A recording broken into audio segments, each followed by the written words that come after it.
উপন্যাসের ভিতরে একটি থিম থাকে, তো সেটি আমাদের জামদানি এত ডেলিকেসি আর্টিসানরা তৈরি করেন। আমার এত ভালো রিসোর্স থাকতে আমি বাইরেরটা আমার বাইরের কাপড় আমি পরি না তা নয়, কিন্তু আমার ভালো লাগে আমি যদি আমার দেশের কাপড়, দেশের ঐতিহ্য, কারণ আমি যেটা পরে যাবো সেটা তো অন্য কেউ আসলে পাবে না, চাইলেও ওখানে পাবে না। এবং বাইরের কাউকে যদি আপনি যে কোনো কিছু যদি মুগ্ধ করতে চান, তখন কিন্তু আপনাকে অনেক বেশি লোকাল হতে হবে। আপনি গ্লোবালি যদি দেখাতে চান কিছু, তখন যত বেশি আপনি লোকাল হবেন তত বেশি আপনি গ্লোবাল হবেন, কারণ আমার দেশের জিনিস অন্য কেউ ওদের কাছে একেবারেই নতুন। তো আমার দেশের ছবি, আমাদের দেশের অরিজিনাল গল্প, আমাদের দেশের সমস্যা, সেগুলো নিয়ে ছবি বানালে, আসলে চলচ্চিত্র বানালে, সাহিত্য রচনা করলে, তখনই কিন্তু সেটা গ্লোবালি অ্যাকসেপ্টেড হবে।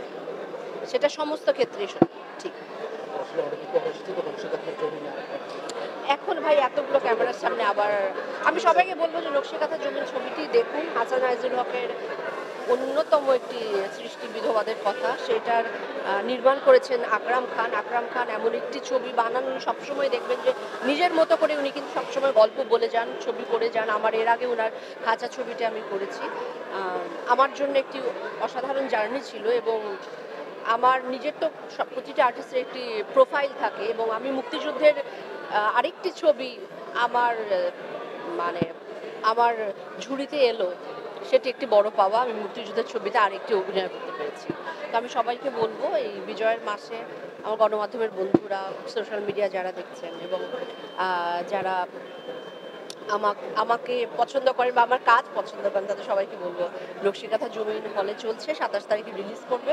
আপনারা সবাই এসে হলে দেখুন।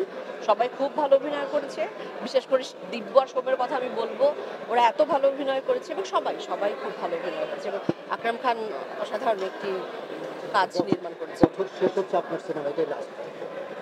এটা বলে ফেলেছি দুবার করে।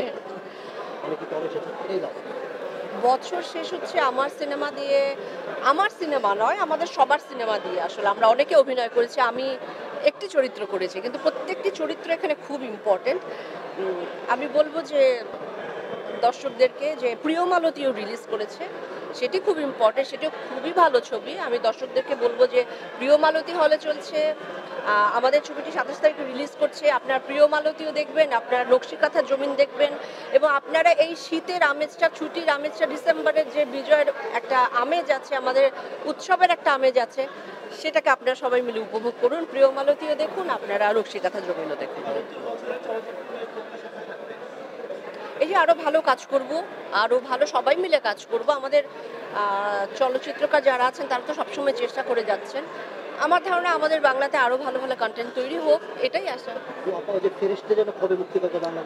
সেটা বলতে পারছি না, জানি না, আমি বলতে পারি না।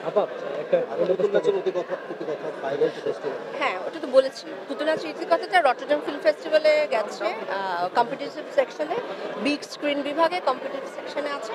তো ওটায় আমি বলতে পারছি না যে আমি অ্যাটেন্ড করবো কিনা, যদি সময় সুযোগ মেলে শুটিংয়ের ফাঁকে আমি অবশ্যই যাবো। আবার সোশ্যাল মিডিয়ায় আপনার যখন নতুন একটা লুক আসে, আপনি নিজে যখন দেখেন, অডিয়েন্স খুব পছন্দ করে, এই জিনিসটাকে আপনার আসলে লক্ষ্য করা হয় নাকি? না, অবশ্যই লক্ষ্য করি, মানে অডিয়েন্সের জন্য আমরা, আমি বারবার বলছি অডিয়েন্সের জন্যই আমরা। এবং হ্যাঁ, আমি একজন অভিনেতা, আমি নানান রকম লুক, নানান রকম চরিত্র, সেগুলোই ট্রাই করব, কিন্তু তার বাইরে আসলে জয়া আহসান ভীষণ রকম সাধারণ মানুষ। আমি জানি না, আপনারা কম বেশি আমাকে চিনে থাকলে আপনারা নিশ্চয়ই জানবেন। সেগুলো আমার লুক, সেগুলো হচ্ছে আমার চরিত্র, এই তো আমার ভালো লাগে। আমি দর্শকদের কাছে খুবই কৃতজ্ঞ, আপনারা আমার ছবি দেখেন, আমার কাজ দেখেন, আমার সাথে থাকবেন। এটা আমি বছরের শেষে আমি আপনাদের কাছে আবার কৃতজ্ঞতা জানাই, এবং আমি বলছি সবাইকে আপনারা নকশিকাঁথা জমিন ছবিটা দেখবেন।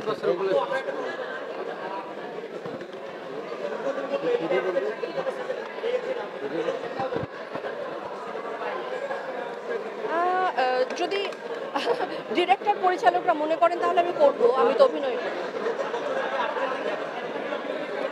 আমার মনে হয় আমি বলে দিয়েছি।